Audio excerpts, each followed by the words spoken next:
હોળી પાછા આજ આવી ગયા કામ ઉપર ને આજ તો કામ ઉપર એવી ધૂળ ઉડાડી કે નાના નાના છોકરા આવીને મને ગાળું દેવા માંડ્યા. તો જય માતાજી મિત્રો, હું છું તમારો પ્રિય ધનેલો લોગ અને સ્વાગત છે તમારું અમારા ખરાબ બપોરના મોરમીની વ્લોગ. હવે હવારના પોરમાં રનિંગ વાળા હુવાનો દે ને બપોર વચ્ચે કામ વાળા નો હુવા દે. ઈ બધું મેકો કડક સાઈડમાં ઢક્તર પટ્ટી પેક કરીને નીકળી જા ભણવા હું કામ માંથી.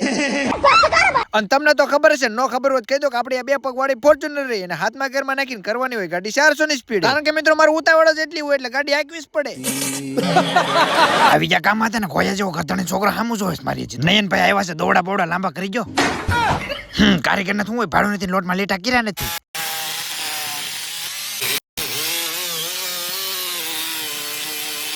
બોલ બોલ પાડી નાખો, ગામ જેને ગાળું દે ને મશીન ને બારું કાઢ્યું.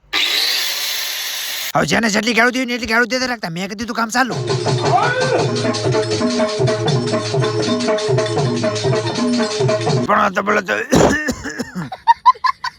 પણ એમાં ખરાબ બપોરે પાડોશી છોકરા આવ્યો મને કે બપોર વચ્ચે કોઈને હુવા નથી દેતો, ભમરાડા ઘેરે રહેતો હોય તો. પણ એમાં મારો મગજ લઈ ગયો, જાફતની મશીન લાવ્યો ઈ બારું કાઢ્યું અને સડાયો મોટો સપરો સાંધીનો દાંત. એમાં મશીન ને પાડીને પાડોશીનો છોકરો લીટી સીટી ગોચ્યો.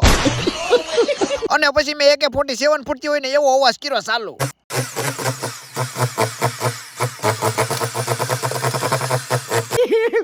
हे भगवान तेरी लीला अपरंपार है.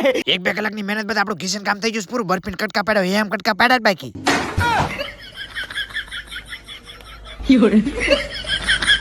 અને પછી ફટાફટ ગુડાણો ગીરે ગાયકાને ફટાફટ નાઈ ધોઈને થઈ ગયો કમ્પ્લીટ. કારણ કે તમારા પાસે બાયડી નહીં એટલે હાથે દૂધ લેવા જવું પડે. અને હવે હું જાઉં છું દૂધ લેવા માટે. બાકી હાડનો લોકો આ સુધી લોકો કમેન્ટ કરજો ને હોય તો ફોલો કરી નાખજો. મળશું પાછા આવા નવા લોકો સાથે. બાય બાય ને જય માતાજી.